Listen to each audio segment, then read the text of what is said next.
For those of you who are unfamiliar with the Overseas Press Club, we are the nation's oldest and, sorry, I can't read my notes, and largest association of journalists engaged in international news. Every April we have an awards presentation, which is sort of our big event. We were founded in 1939 by 9 journalists in New York who, at that time, were foreign correspondents beginning to cover the World War II. And we have grown since then to more than 450 members. We have in recent years, we've put a special emphasis on freelance journalists and the special needs that they have, particularly in conflict zones and covering the news without a home office, without a fixer. We offer them training, we offer them other programs including press accreditation, and we have a news service that you might take a look at. It's called OPC Connect, in which assignment editors and photojournalists and correspondents who are abroad can connect with each other for assignments, for resources, etc. One of our most important affiliations is with the OPC Foundation, which awards fellowships to aspiring foreign correspondents.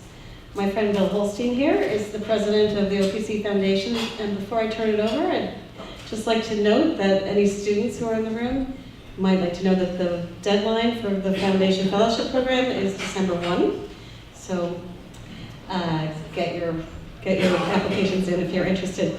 So now, Bill Holstein, who is an author, covered Afghanistan in 1979, was there for the Soviet invasion, held under house arrest for some period of time. A couple of days. A couple of days. It wasn't bad, it was in the Intercontinental. But was there alcohol? Oh yeah, sewer and alcohol. So all right, so that was okay then. And Bill now serves as president of the foundation. So I'll turn it over to Bill, our moderator tonight, and thank you once again for coming. Thank you. Sign through the license if you haven't already. So Jerry thinks I'm an antique, so I'm only moderating, I'm not presenting, but I covered the Soviet invasion and I produced this clip. I dug it out of the ash heaps of my career from December 30th, 1979. This is from Peshawar. The Soviet Union is pouring more troops and weaponry into Afghanistan and will likely continue doing so until it controls the entire country, diplomats and returning travelers said Sunday. So I was there when it was happening. So does that make me an antique? Am I one person? No, it makes you an old Afghan man. It gives you credibility. That's it. All right, great. So just for a show of hands, how many of you have been to Afghanistan? Oh, great. So my own travels and own travails of being put under house arrest and expelled were nothing compared to the people up here tonight. Kathy has had 17 operations, is going to have her 18th operation. That's why she's here. What a remarkable story that is. Both David and Jerry were held, and so the three of our panelists tonight have made enormous personal sacrifices to cover the story, to be there, to tell the story, get the ground truth. But I thought we might start, for those of you who have not been there, just to paint a portrait of this country, and we're going to be very informal tonight. It's the size of Texas. Afghanistan is the size of Texas. And it sweeps from the north with Hindu Kush Mountains all the way to the south where you have desert-like conditions there, where Iran meets Pakistan meets Afghanistan down there near, what is that area down south called? What is that area? Balochistan. Balochistan. Pakistan is Balochistan. Right. So, and it has a fantastic variety of ethnic groups. All right, Alan Frank didn't turn off his. Thanks for AT&T telling me I used all my data. All right. So the Brits, God love them, they cut the Pashtun tribe in half. And so half of it went to the northwest frontier province of Pakistan, half is in Afghanistan. So this creates one of the fundamental problems that we're facing is that this tribe has a language and a lore and rituals and beliefs. They think of themselves as the same tribe. Is that, Kathy? They do. Hold your microphone up and talk. Oh, sorry, they do. So, I mean, are they a cohesive tribe? Do they really still feel that? There's nothing cohesive about the Pashtuns. All right. Just kidding.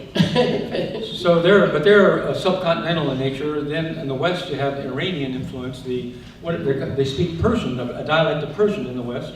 Which in Afghanistan has the two languages, the Pashto and Dari. Dari is the Persian language. Yeah. And then in the north, you have Turkic and Mongol type influences pushing down, Uzbekis, Tajiks. So it's a fantastically complex place.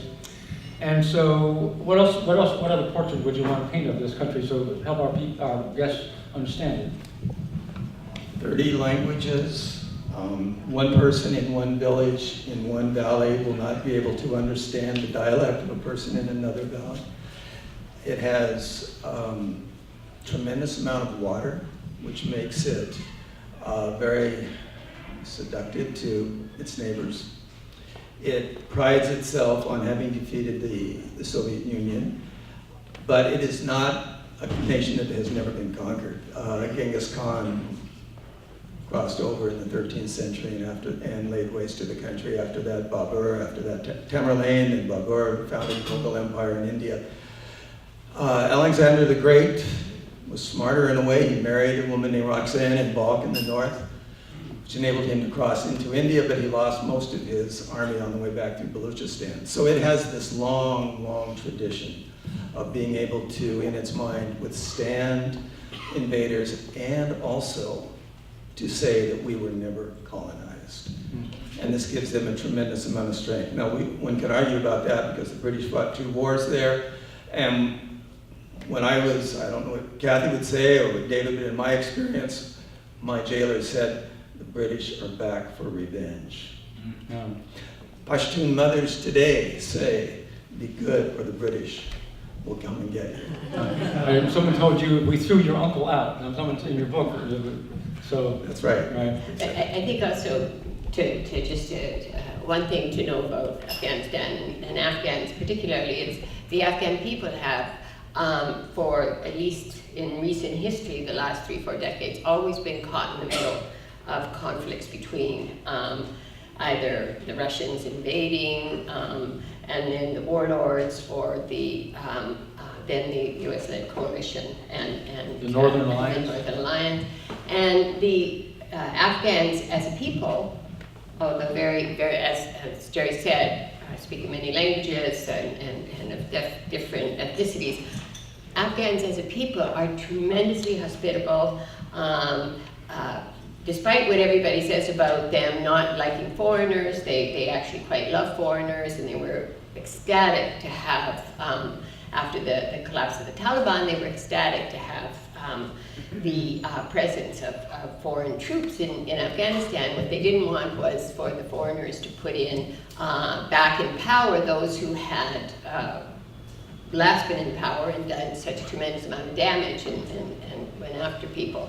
And so I think, as well as the complexity of the people, I think one thing for people to know about Afghans is their tremendous resilience and tremendous hospitality towards others, and which is, I think, one of the reasons that people tend to keep coming back and back. David, while we're just drawing this mental picture of Afghanistan, what else would you add that is salient or is important? Just that, as Kathy said, there's this contradiction because on an individual level, Afghans are incredibly warm and loyal and brave and have this tremendous sense of honor. Right now, I think the country is deeply divided in terms of urban areas, major cities that are very proud of many of the changes that have happened since 2001, and it's very different in rural areas. So that's a core tension in Afghanistan, and I would just reinforce, Afghans are warlike and they'll fight forever. The only reason they've been able to fight is because, as Kathy said, Afghanistan has been a location of endless proxy wars between outside powers. We sent in all the weapons that defeated the Soviets.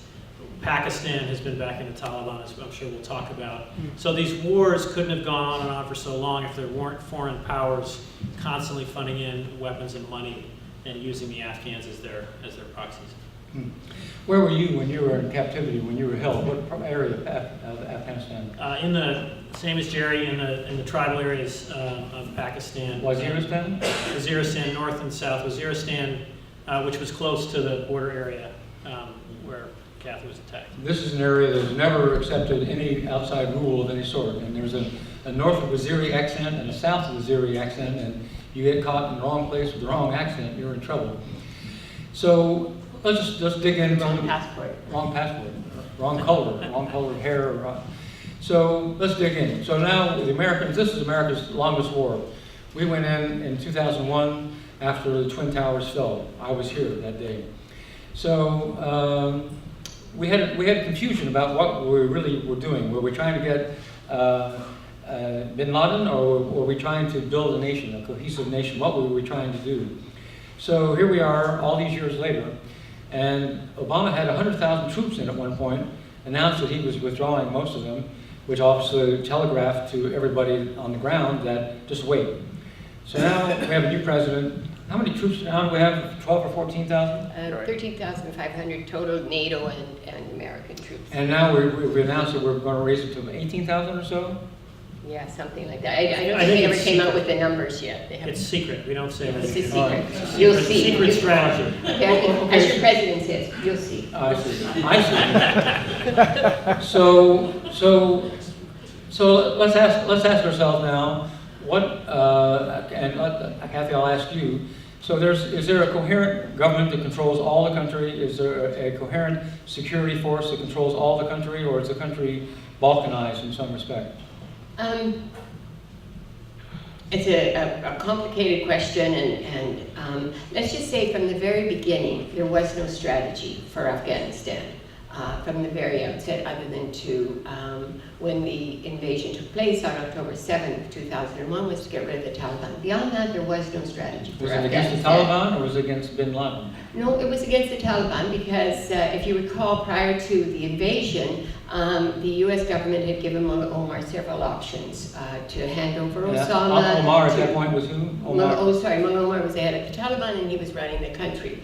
And he was actually given several options, and he was to hand over. I'm sorry, so at that point, the Taliban controlled the country. The Taliban were the government from 1996 to 2001. They were the government in Afghanistan. The Northern Alliance, which were brought in by the US-led coalition, had a very small area of the territory in one province of Takhar. They ran their operation from Tajikistan mostly. So the Taliban really ran the entire country at that point, with a heavy hand and very repressive, no question. Certainly their punishments that people were abhorred by are the same punishments carried out in Saudi Arabia and in the same method and fashion. But in 2001, when after the 9/11, Mullah Omar was given an option: hand over Osama, close down the training camps, and a couple of other things. He said, listen, we'll hand over Osama to a Muslim country, prove to us where he actually did this. And of course, there was no middle ground, of course. There was never going to be. And because the Taliban weren't ready, nor was the US government. I mean, there was just no middle ground that was ever going to happen. But anyway, when the invasion occurred, there was no strategy for Afghanistan. Rumsfeld was very clear at one point, they are not nation building. He said there will be no nation building. I talked to US people at the embassy, I talked to them in Kandahar, the generals, American generals in January 2002, they knew nothing about Afghanistan, and they said that. They said, we're completely blindsided here. We don't know anything. The planning was already underway for Iraq. So I think the thing going into Afghanistan from the very beginning, there wasn't a strategy other than get rid of the Taliban, and I'm not so sure that the next step was and get Osama bin Laden, although of course Osama bin Laden was obviously a target, there's no question.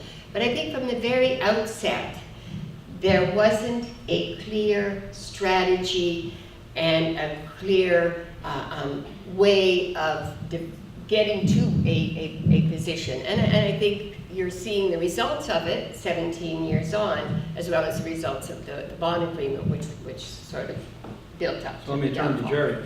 So Jere, the ISI, the Pakistan Intelligence, which has a number of the Pushtun people in it, and has been involved in Afghanistan, trying to maintain the idea that Pakistan could one day be a power broker inside Afghanistan. And then there's this Haqqani network, which you write about exhaustively in your book. And there's the Taliban, there's Al-Qaeda. Can you analyze the power structure for us? I mean, is ISI, the Taliban, Haqqani network, I mean, are they all part of the same axis of power, but just slightly shifting mosaics? Or who is the enemy? I think loosely defined, they are allies, without a doubt. I think the Haqqanis clearly have their own ambitions. In some ways, it's a class war. Within this group of people, it's a class war. Oh, 100% it's a class war. But to go back just a bit, I want to say one thing, is that there's an old Afghan saying, which a former Mujahideen leader who became the spokesman here, we used to see him on television in the 1980s here all the time, and later became the ambassador here. And I went back to, in 2002, when I was there, I went to see him. He was then Minister of Communications, and he said, remember the old Afghan adage. It's very, very important for you Westerners to remember this. Afghanistan is very easy to enter, but it's very hard to leave. The United States also brought, oilmen in particular, brought the Taliban to Houston before 2001 because we were interested, perhaps still are, in bringing a pipeline down because of the tremendous amount of oil and natural gas that exists in former Soviet Central Asia, which is Sunni, it's not Shia, it's like the difference between Catholics and Protestants, which plays a very important role, and which is one reason why Pakistan, in my estimation, in my studies, wants to and has consistently backed since its founding in 1947, when they used the grandfathers of the Mujahideen to attack Kashmir for them, at the very beginning when they were to fight with India over whether Kashmir was going to be part of Pakistan or India. The Mujahideen during the time when Bill was there and I was there, living with the Haqqanis, who were then our very close allies, who said to me only a few months ago when I saw them again, we haven't changed, only you have changed. So there's a Shia-Sunni fault line running through Afghanistan? There is very definitely a fault line, but there's not so much antagonism between the two in Afghanistan. When I was there in the early part, and then I was there in the 1970s, there was really no distinction between the two. Afghanistan was very tolerant. To go back to your question, the Islam of that time was very, very tolerant. And it was in 1973 when it was a palace coup between two cousins. The cousin and the brother-in-law of the king overthrew the king. He established a republic. He was called a leftist. He was called the Red Prince because he went to Kennedy initially for money when he was prime minister. Now he's president, and because we said no, he went to the Soviet Union, started to draw closer to them. A number of men, young men like Gulbuddin Hekmatyar and another man named Ahmed Shah Massoud in the 1970s, fled to Pakistan, where in 1973 they were taken in by the ISI. And I talked to the general who was in charge of this, a man named Nationbuilding, and he said, I put them into training camps in the military, I gave them passports, and then I went to the US Embassy and asked for money.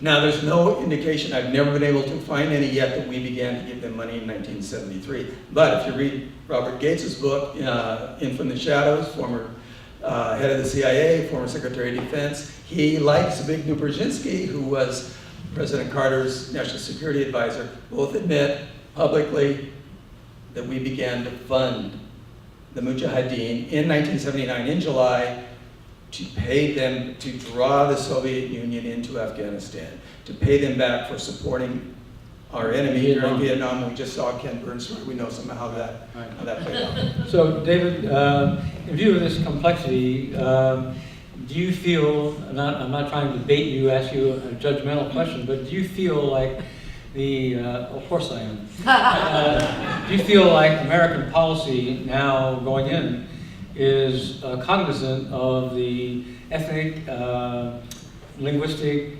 historical complexities? Does it seem to you that this strategy is what are the odds of this working as currently configured? I feel intimidated on this panel, first of all. I mean, in terms of the quick answer on the U.S. policies, I think it's more that the policy does not pay attention to the regional complexities and the regional dynamics. And the only time it got close to that, and this is dealing with Pakistan's support for the Taliban, was potentially, Richard Holbrooke's brief effort at some sort of regional solution. And I'll talk about this later. I talked to a friend of mine who's in the U.S. briefly, but he talked about actually how popular Donald Trump is in Kabul these days. That there is a sense of sort of renewed confidence in the government because there is some increase in terms of the American troop levels. And what's very popular among pro-government Afghans is, his criticism of Pakistan. But I don't hear any follow-through from the Trump administration. They haven't named many senior diplomats in the region to actually somehow engage with this regional dynamic that continues this war going on, which is simply put, and this is I'm very intimidated here, particularly with Kathy, but that Pakistan saw the Karzai government and sees the current Ghani government as allied with India.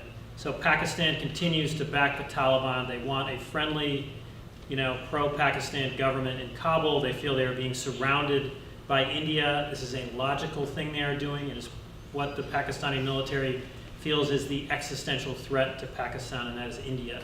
And so what's the turmoil in Afghanistan is many, many causes, but a primary one is the continued tensions between India and Pakistan. And so we have Iran and Russia now are back intervening. I assume the Iranians are intervening, supporting in the West, in Herat, in that area. They are supporting the Taliban, with which they almost went to war against in 1998 because the Taliban are against ISIS, and they are afraid of ISIS reasserting themselves. A member of an Afghan who's in the diplomatic service came, and we had this discussion just yesterday about this, and the Iranians are afraid of ISIS moving into Central Asia. And so this is one reason why he said the Iranians are backing the Taliban. And when I was there, they would talk about, men I've been with would talk about whether they were telling the truth or not. It's difficult to know, receiving weapons from the Iranians. Secondly, there are members of the parliament in Kabul today who have Soviet passports and who there's one in particular who has an apartment in Moscow. And one thing that men have said to me there, and this has gone completely under the radar of the military, and as near as I can tell, the entire diplomatic community, and therefore the media, is that the war between communism and Islam, if you will, between traditionalism and communism, which would be a form of equality in a very feudal country, is going on as intensely, but certainly not militarily, under the table, under the ground, if you will, throughout Afghanistan today. So that very much plays a part in the society that we in the West are not a part of or even aware of. It seems to me that in retrospect that this was the first failed nation, and now we have more of them. We have Syria, Sudan, Libya, so many more, Yemen. We have Afghanistan was the first failed state, and in my lifetime at least, and so this pattern was replicated throughout what we at the time called the crescent of turmoil. So once this pattern starts of the ethnicities being torn apart and the foreign players coming in and pouring resources in, can peace ever be reestablished? Kathy? Well, first, if I could just say, I think the Iranians are playing both sides. They certainly are recruiting both Pakistanis and Afghans to fight in Syria. So that's the Afghans and the Pakistanis both have their own brigades in Syria, and they're funded by Iran. The ISIS, as Jere so rightly said, the big fear is Russia's fear of ISIS. And Russia has, in its bases in Central Asia, have just earlier this year heavily armed their bases in, I think, Kazakhstan, because of the fear Islamic State, I mean, isn't Islamic State, of the Islamic State, that's Russia. isn't it getting beaten, Islamic State? Well, I think what people are afraid of, and is that their ability to, as they get weaker in Syria, I mean, they develop some legs in Afghanistan. I think it's always difficult, and I think that what is often said way too prematurely is this one's defeated, that one's defeated, this is over, that's over. I think that there are battles that are lost. I don't think ISIS by any means is defeated. You see that increasingly the Uzbeks, the Islamic movement of Uzbekistan, has moved in to solidify ISIS and to spread ISIS a little bit, ISIS in Afghanistan a little bit beyond the eastern portions of Afghanistan to the northern portions of Afghanistan. But again, and this is just speaks to what both David and Jere said, was the regionalization and the different players that are at work in Afghanistan and the various reasons. And while Iran might be supporting the Taliban at this point, they certainly are also hedging their bets with this little army that they're setting up, the Fatmayoun Brigade, which is the Afghans, and the Pakistani Brigade, so that they have their own little militias almost in place should they need them against, whether to the Taliban or against Pakistan, because there's a relationship problem there. But I guess what I'm trying to say is that and every nation has their own agendas in Afghanistan, and it's getting more so. David is absolutely right in terms of Pakistan's agenda and Pakistan's fear. But then you have Russia, you have Iran, you have China.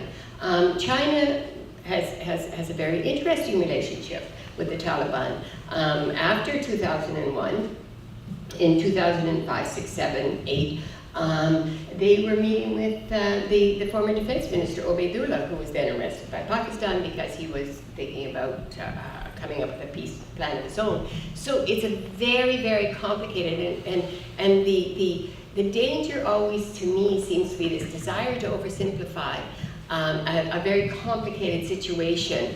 And while you say that the people in Kabul, like Trump, I've been a lot in Kabul in the last few months, the people, the administration, yes, Ashraf Ghani's people, and the leadership, Abdullah, the unity government, which is not a unity government, which was the most foolish idea ever, was to put that government in place, which was a U.S. plan, but still. But the people themselves are so frustrated in Kabul, and people are leaving Kabul. People who never left Kabul before, they're terrified. The Shias are terrified. The mosques are half full, the Shia mosques now, because they're so afraid, and that's the Islamic State. They don't see, whether it's Trump, the United States, Canada, they don't see, most Afghans, whether in the city or in the countryside, see the foreigners as being part of the problem now. After 2001, there was a sense that the West could do anything, that the US was so strong. Now, in vast parts of Afghanistan, it's a real disappointment, a frustration. They really, the Afghans, I'm not talking about the administration, because you're absolutely right, the administration in Kabul is very pro-Trump, and rightly so, that Trump has said that, the president has said, listen, we want to send more troops, we're not going to give up on you. So there is that within the administration, and understandably, but among Afghans, and I think this is where people sort of lose a little bit of sight of what are Afghans feeling, and what are Afghans thinking about. And really, the vast majority of Afghans that I've spoken to, and that I see in Kabul, outside of Kabul, I haven't done as much traveling outside of Kabul since getting shot, but there is such a frustration and a disappointment and a real belief, a lack of hope. And that's driving people who, I have friends who are not big people at all, very small, and have never sent their families away. They were there during the Mujahideen, they were there during the communists, they were there during the Taliban, they've sent their families away because they're afraid. They don't know what to expect. So, David, can you imagine any circumstances by which there could be a diplomatic resolution that forces could come together and create peace and allow the Americans to exit? What is the level of probability of that? I'm sorry, I'm asking you another tough question. I was all ready to say, I agree with Kathy, and drop the mic.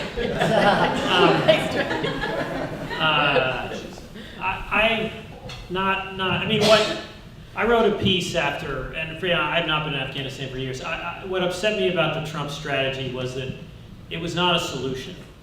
It's what's constantly driven the American approach to Afghanistan, and it's logical, is domestic American politics.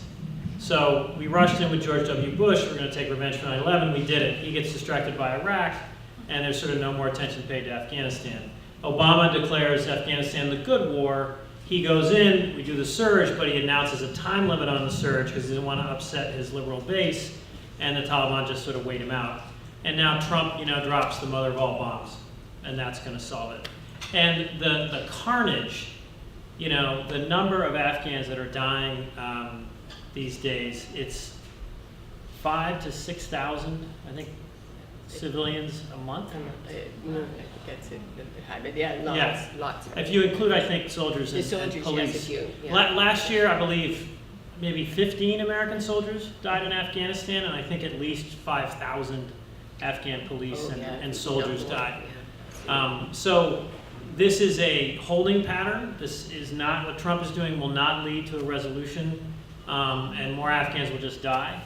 And Kabul will stand as long as we keep sending in money and special forces. We've spent $1 trillion so far on Afghan. Yes, but this is what's so complicated about this. There's all these cliches you hear about. We've fought 15 different wars over the course of 15 years or something like that. So there's huge problems with the country. There's huge ethnic divisions. The regional partners are not partners. If the Americans got smart, is there a way forward? I'm going to ask this next. I think you either go all in, which we're not going to do, or you leave. And this kind of middle of the road thing is just costing Afghans their lives. And American money. So on the phone one day, you said to me, you thought that if there'd be a conference of all the participants, that it might be possible to chart a path toward peace. Lord Curzon, who was the last British viceroy in India, called Afghanistan the cockpit of Asia. It remains so today. And during the 1980s, at the end when the Soviet Union pulled out, the only reason they were able to pull out, the only reason we were able to come to some sort of conclusion was because we had what was called the Geneva Accords. The Geneva Accords were in Geneva, and the United States was not in the room. The Soviet Union and Pakistan were in the room. The Afghans were on the side. That's how that thing was decided. This in 2014 in Murray, which is a hill station north of Islamabad, the capital, we have won peace talks already. The Chinese were in the room. The Americans were not in the room. The Taliban were in the room, and the Afghans were in the room. The only way that this will ever be resolved is for all the nations there to come together and decide that they have to work out something. Because in my experience in the last couple of years working throughout the Middle East and in Afghanistan and Pakistan is that there's really none of these groups that exist in a vacuum. States have their own reason for backing various groups. And I don't think that anything can be resolved until this war will never be won militarily. Never, never. The only way will be at the conference table, and that is to say that Afghanistan, by the way, is very happy that yes, that we are there, but we have also done something more than just be there. We have signed what's called BSA, a bilateral security arrangement with them, or agreement. And they're very conscious of that. We have an obligation now. We have a treaty obligation with them. So we're not going anywhere.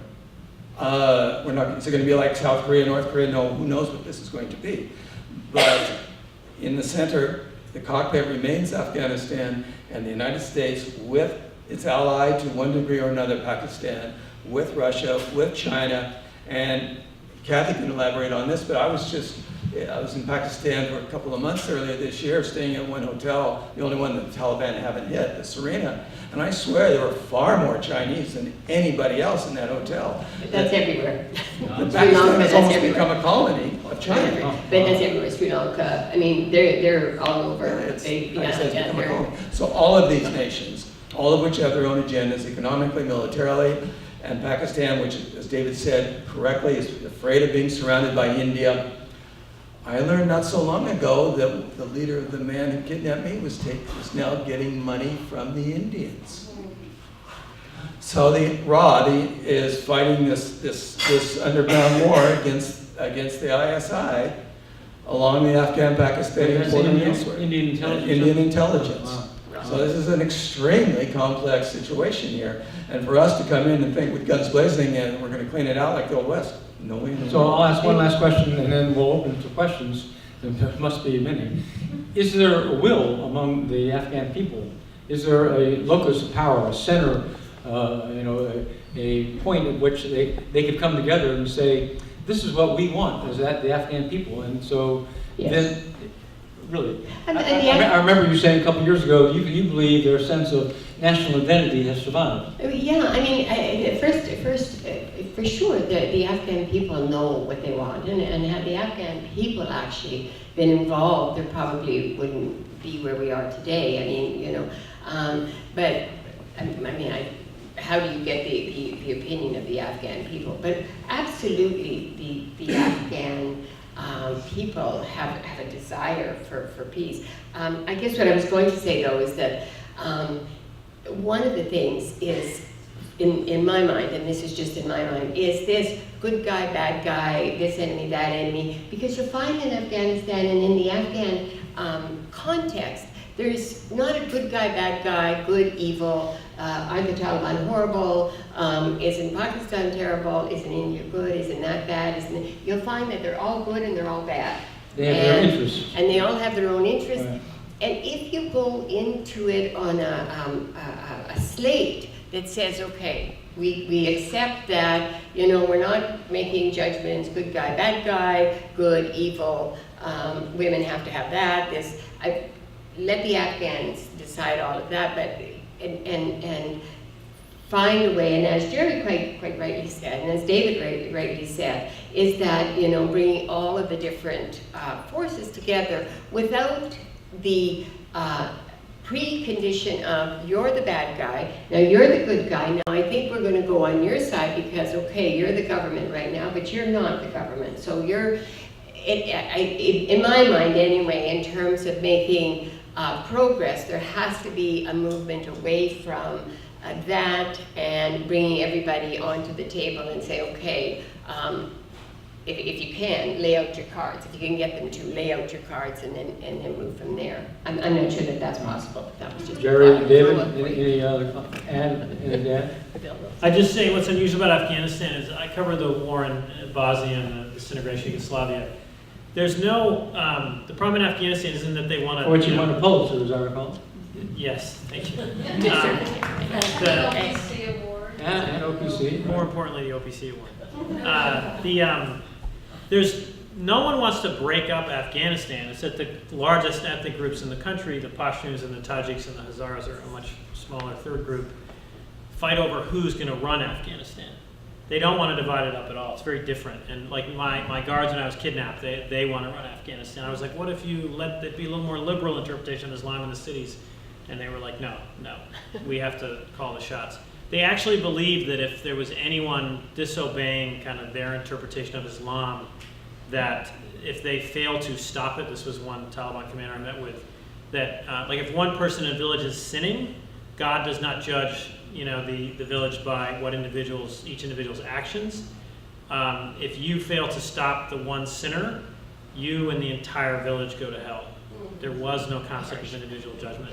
And that's a very extreme interpretation that many Afghans don't share. So I agree. Again, it's this country of contradictions. It's tragic. And the last thing is, now that it's gone on so long, you talk about failed states and we sort of ignore all this and we only care when it's a terrorist threat to us. I met a woman who was running, the Office of Women's Affairs in Helmand in southern Afghanistan years ago. And when you get in a position of power in Afghanistan, there is no election that's going to come around next time. There's no meritocracy. You have a duty to your family to sort of take everything you can when you can. When you And grow your up, tribe, yeah. yes, and your family, your clan, and your tribe. And then there is a deep sense of Afghan pride. But so when that kind of chaotic situation exists for generation after generation, they take what they can because they don't like to. They've been at war for almost 40 years. So With the aid of foreign powers, right. they have been at war for Right. more than 4 years. Let's go Q&A. So could we do it where Amy will take one microphone All right, on okay. that side, I'll take one here, All you right. guys can share? So we want to be able to Because capture we all want this. every person to All right. have a mic for the purposes of You can take the, mine. well, you two, why Don't can you take pass Kathy's. that? Here, Amy, you take this one, and you All right. guys share. We'll see where the questions come, and we'll And move the you microphone. point it out and we'll bring it to Okay, them. right here, this gentleman has been Right behind you. trying to ask a question for some time. Please identify yourself. Hi, I'm Mike Garrett. I'm a documentary filmmaker, and I was in Afghanistan a few times last there in 2010.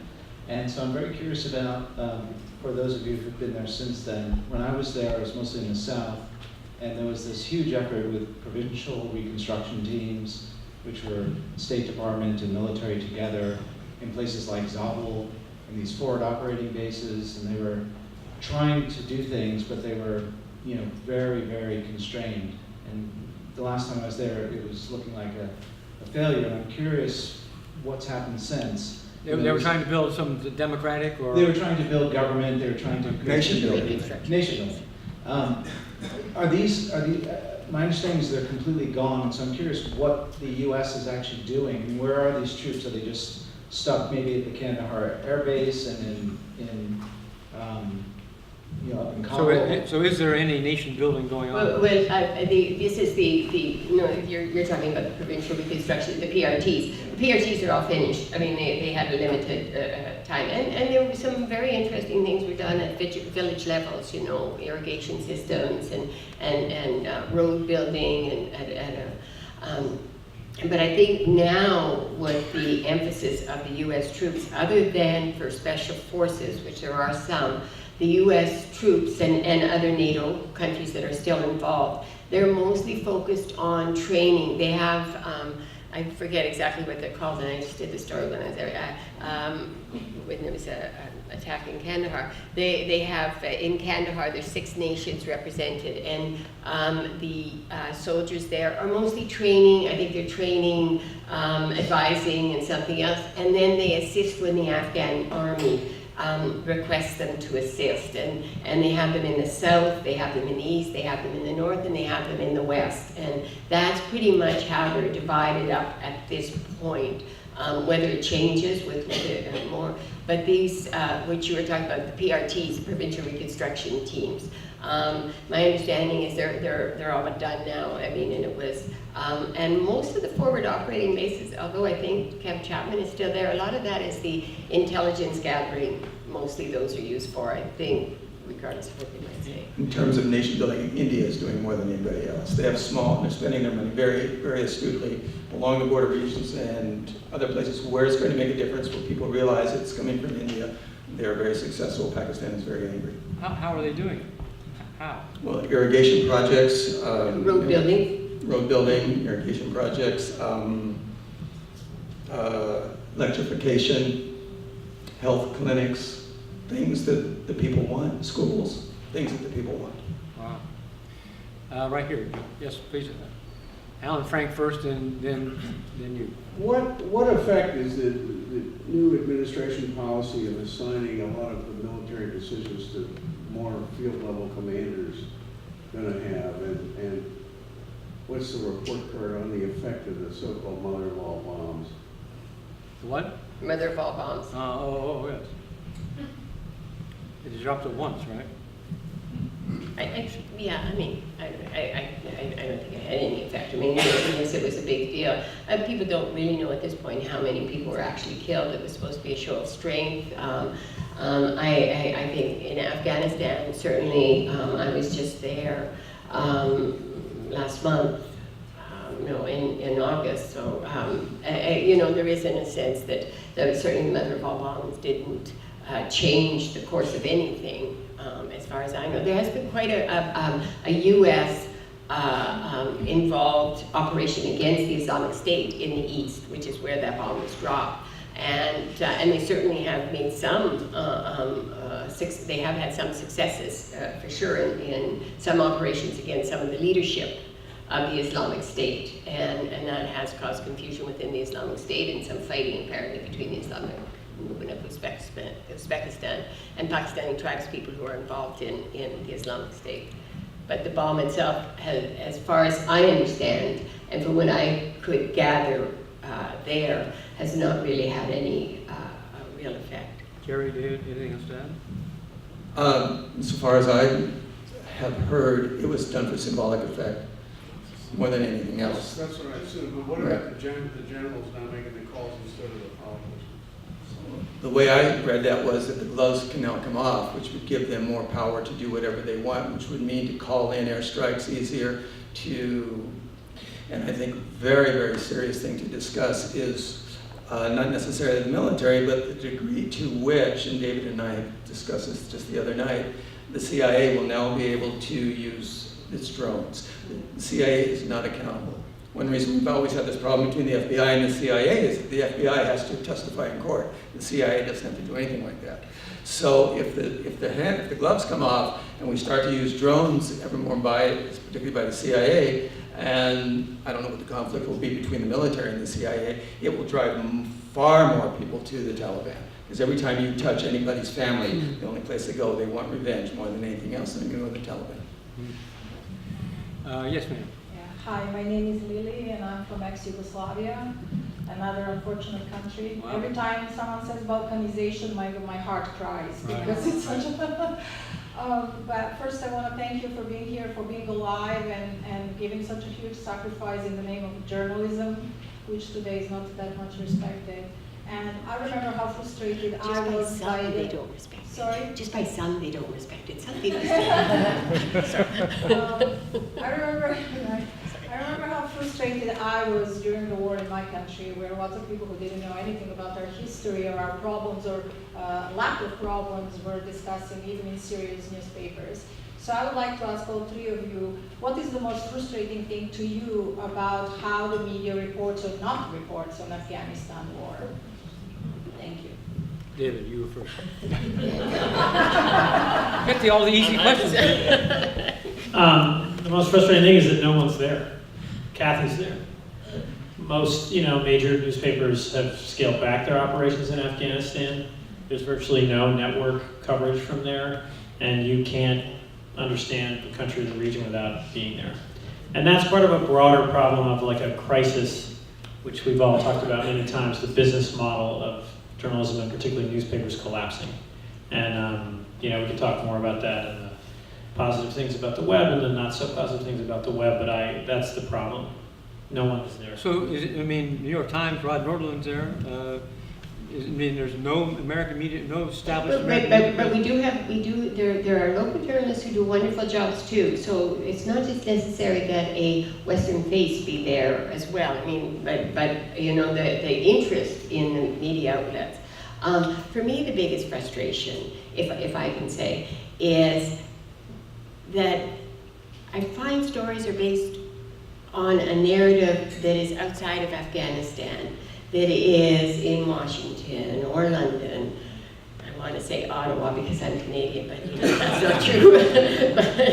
but a narrative that is outside of Afghanistan. And my biggest frustration is that there's not enough interest in, or enough maybe looking at the situation and writing stories on independent of the narrative coming out of Washington and what does Washington say, or London. Always Washington, of course, because the U.S. is the major power. So for me, the biggest frustration is stories that focus more on the audience, looking more toward the audience and the narrative of outside of the country, and not just Afghanistan, Pakistan, even when I was in Lebanon or was Central Asia. I think for me the frustration is when a greater emphasis is put on the audience rather than on the people that you're reporting on in the story there. Right. I don't know if I'm saying it properly. You're saying it very well. Jerry? America is separated from the world by two oceans, but so what if we have modern technology? We are still a very domestic-oriented nation. And the interest level in the United States has gone down considerably after we killed bin Laden. And so Afghanistan is far away, and I still feel it's very, very misunderstood. The thing that bothers me is I think executives, where I've spent a lot of time in the last 15 years at CBS, were very conscious of Afghanistan, certainly knew what was going on, but I think what really drove the news in some cases was the economics of it, that there was no interest in the nation at large. And now, of course, with Trump sucking, as they use the word, so much energy out, that is what we're focusing on. The thing that does bother me is that we, as much as anything, is that we are so simplistic in our approach to another nation, and that they are Muslims and we are not, therefore. And I wish they are no different from us. They cry, they plead the same ways. The people are absolutely. In fact, I was talking with this Afghan diplomat the other day, and he was complaining that he wanted to get up, he wanted to sleep in, and his wife was urging him, get out of bed, get out of bed, you have to go and this, you need to go to this class, you have to get ahead in your job. Well, how different is that from any family here in America? So they are the same, but we paint them as being so alien to us, and I wish we could change that.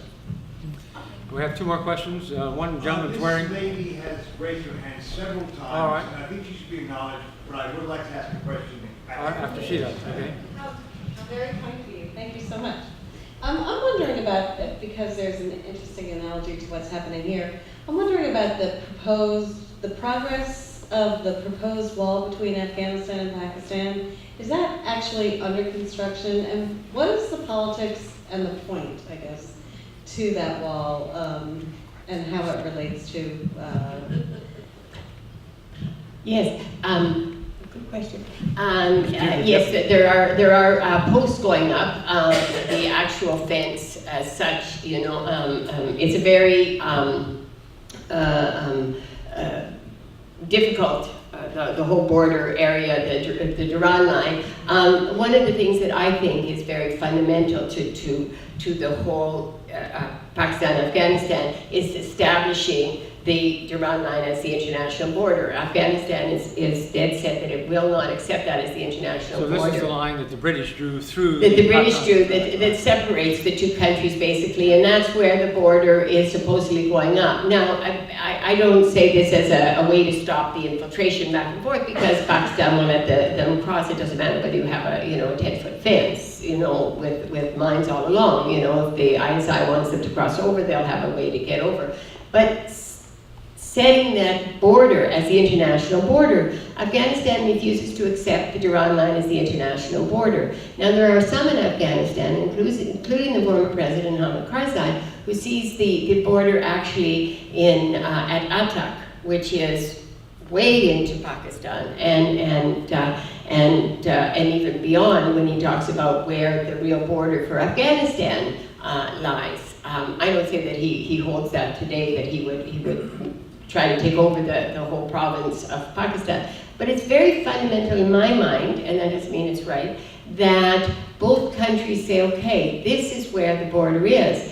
If one country, for example, if the United States and Canada, if the US says, okay, that's all the way up to Northern Ontario, which I realize you won't, because it's very cold up there. But you didn't see the news today. We're building a wall on our northern border. On the northern border as well. No, I thought we were doing that. Just kidding. But so borders, in terms of establishing, whether you agree or disagree, and I'm not saying whether I agree or not or disagree, but if Pakistan says, okay, Afghanistan doesn't accept this border, so how can we demilitarize, or vice versa? So it's a very big issue, the border. May I just add a thought? Sure. So I stood there in the Khyber Pass looking at the people coming out and taking a helicopter and flying up and down the border. It's like West Virginia, where I was born. This terrain is far more difficult than any terrain along the U.S.-Mexican border. This is, in effect, you'd have to build a fence through some of the world's most difficult geography. I just don't think that it's possible to build a fence that would be an effective deterrent between Afghanistan and Pakistan. Jere, final comment. I was talking to Prince al-Turki, who was the former head of intelligence in Saudi Arabia 2 years ago in Riyadh, and he said, drawn line, think of the Rio Grande. And he's absolutely right. The Rio Grande divides what? It divides old Mexico. Afghanistan, the Duran line divides the largest ethnic group in the world without its own homeland, larger than the Kurds, the Pashtuns. There are more Pashtuns in Afghanistan than in Pakistan. In Pakistan than in Afghanistan. The British were not stupid when they, for their own geopolitical reasons, divided this nation there by cutting through the heart of this ancient land. As the old Pashtun saying goes, I've been a Pashtun for 5,000 years, a Muslim for 1,500 years, a Pakistani for 50 years. So this is part of it. It is an unresolved conflict. Now, as Kathy said correctly, not one nation, not one legislature, not one government in Afghanistan has approved the border. Afghanistan voted against the entry of Pakistan to the United Nations in 1947 because of the border. There's not a Pashtun alive, in my view, who accepts the border. They cross back and forth. It's the most porous place in the world. So to them, the border doesn't exist. And the border, as Kathy said, is the attic. It's the Indus River, which is 80 miles inside of Pakistan, which of course Pakistan doesn't want. Pakistan wants that border, which was left by the British. So this is an unresolvable problem until such time as diplomacy is larger than nationhood or nation building, and I don't know how in the world that's going to be resolved, because we are far stronger than Mexico. There's no way that Mexico is going to reclaim Wyoming and Utah and that part that was once Mexico. Afghanistan does not have the power. And Karzai lamented to me, the only time I met him, in 2007, December, is we are too weak to get our territory, where David was kidnapped, where I was kidnapped, the travelers of Pakistan, back. I promise the last question to this gentleman who's wearing the Nuristani hat. So when I was in Afghanistan, I wore one of these, and my taxi driver, I had a beard, said to me, Nuristani, you're a Nuristani. This is from the province where the people who look just like him and I look, of European features. It's one of the most interesting to me. Where did they come from? Alexander the Great, or the Huns? We just don't know. Ask your question. We'll give you one answer. Yes, my name is Vani Capelli. I'm a journalist with many years of experience in Afghanistan. I would like to ask a general but fundamental question of the whole panel. Pick one of us, and we'll give you one of us. Well, whoever comes first. Mr. Rohde spoke of a holding pattern, and we are certainly faced with wars that never end. May I ask, is the fundamental possibility that there is a mental block in Washington, in the American media, in the American people, to avoid the question that the United States, the possibility or the fact that the United States did greatly enable the rise of Islamic extremism by its decades-long alliances with Saudi Arabia and Pakistan, to refuse to examine this question, and if in fact it did, that it is a great task to confront these nations and have such a policy switch, so you just keep kicking the can along the road. Got it. If I'm understood. Right. Yeah. David, another simple question for you. In a word, yes. We should look more closely at our alliance with Saudi Arabia and our role in stoking Islamic fundamentalism in Afghanistan in the 80s, when we were happy to have Islamic radicals kill Soviet soldiers. So I agree with you. I demand the microphone because I just want to say, I want to congratulate my friend Jere on the extraordinary book he has written. Yes.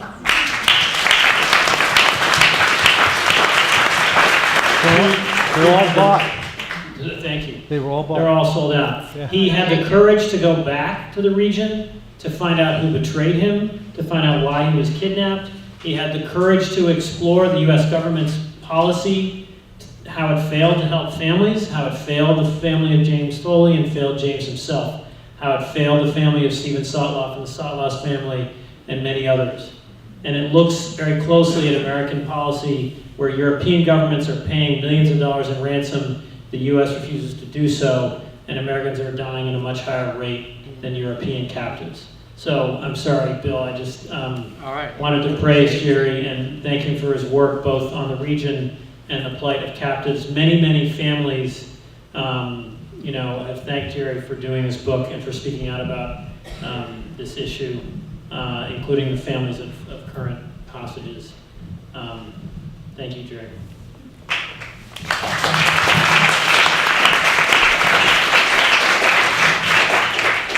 Jere, several times in your book you say, I wonder why I'm doing this. Do I have a death wish? Am I doing this to come as close as possible to death so that I feel alive? There's a constant theme in your book about why am I here? Why am I taking these incredible risks? So what was your conclusion?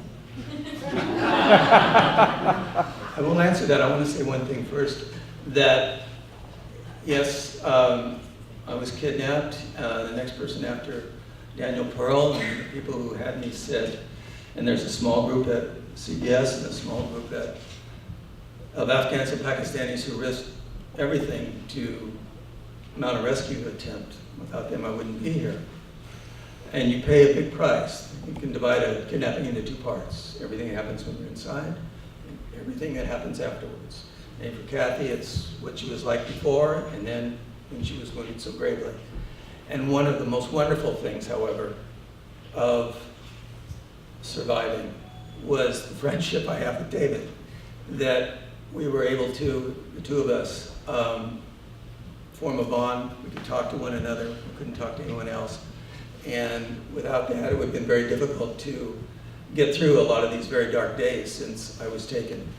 And I think to work my way into your question is that I feel a tremendous obligation to those who did not survive. I feel a sense of a need to seeking a redemption, if you will, for all the trouble, and Dave and I have talked about this, we put people through and all that has happened in a way to try and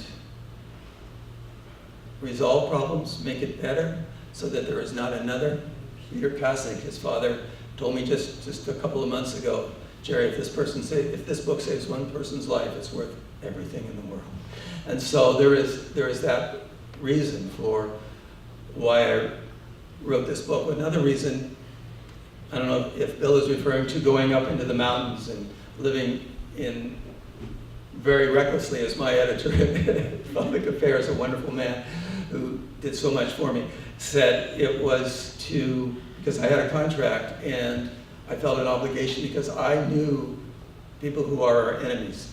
And they asked me if I could go into the tribal areas and try to find those people and to find out what the CIA could not, what the military could not, and that is what was really going on, what really happened to bin Laden.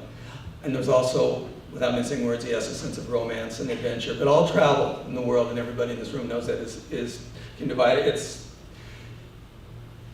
escape and pursuit in equal parts. So it was looking for adventure, but also ultimately it came down to be very, very straightforward here. And in an interview that David Martin, venerable Pentagon correspondent, did with me before my story was aired on the CBS Evening News, he said, "Why did you really go, Jere? And why were you up in the mountains doing all that?" And I said, I think what it really comes down to fundamentally more than anything else, it's a father-son story. And my father was in the Marine Corps in World War II, and I had not done that. And just before I left to go to cross the border the last time before I was kidnapped, I sent a note to my sister, and I said, I talked to her father, and he was then 95, and he's struggling with this or that, and she wrote back, she said, well, you know that's why you're there. So, yes, that was one, and then David Martin, without saying, and he's a public person, but he said, yes, because my father was in the CIA, I had that same problem. So that was one reason, but I also felt I had an obligation. The reason I went back this time, as David said, was really quite complex, but I was forced to keep quiet, and I didn't know what had happened. And as a journalist, and secondly as a human being, or as a human being and as a journalist, I wanted to know what really happened. I was a bit envious of David. He knew everything that happened. He was free when he came back because of his tremendous courage in escaping, to learn everything about his kidnapping. I didn't know anything. I asked the FBI, what was that drone doing overhead for a month? Was that there to look for the Taliban, or was that there because of me? And he said, we brought all assets into play. 2012, I came home one night and there was a letter from the FBI. Dear Mr. Van Dyk, and this is a brief paraphrase. We regret to inform you that we have closed your case. Please do not be disturbed by this. We reserve the right to open it again, but your case is closed. And I looked at that and I said, they got away with it. The men who got me got away with it. The FBI doesn't know what happened. One problem with American policy is that the FBI, like American diplomats, in this case the FBI, as fine as they are as individuals, will only go for 90 days, 90-day rotation. When the British were there before, during the British Raj, they were there for 16 years. And one of the principal men involved in trying to resolve my kidnapping said to me, well, the Americans, he said this in Peshawar just 2 years ago, Americans are and he hesitated, how should I say this? He's saying to himself, a special breed. Meaning that we did not have an understanding of Afghanistan or Pakistan in his view. It was an MI6 agent, according to the man at CBS who was in charge of my case, who said who got me out. It was he who said that we did everything to prevent a separate Daniel Pearl. Daniel Pearl's father wrote an article in the Wall Street Journal in 2009. He said, I feel my son has died in vain. It took me a long time, but I wrote him a letter and I said, I wrote Mr. and Mrs. Pearl a letter and I said, I'm alive because of your son. Wow. So I went back also to really look deeply into what really happened to Daniel Pearl, what was really behind it. It's another reason why I went. And it was also, his book was written for, as David so kindly said, for all of those who survived and for all of those who did not survive and for those in the future to protect them, because it's a new form of warfare. It's the second, when Jim Foley was executed, it was the second most watched event and remembered in the United States. The first is since 9/11. We went to war because of a murder on television. One could argue that. So there are a multitude of reasons, but very moving. Thank you. Thank you very much.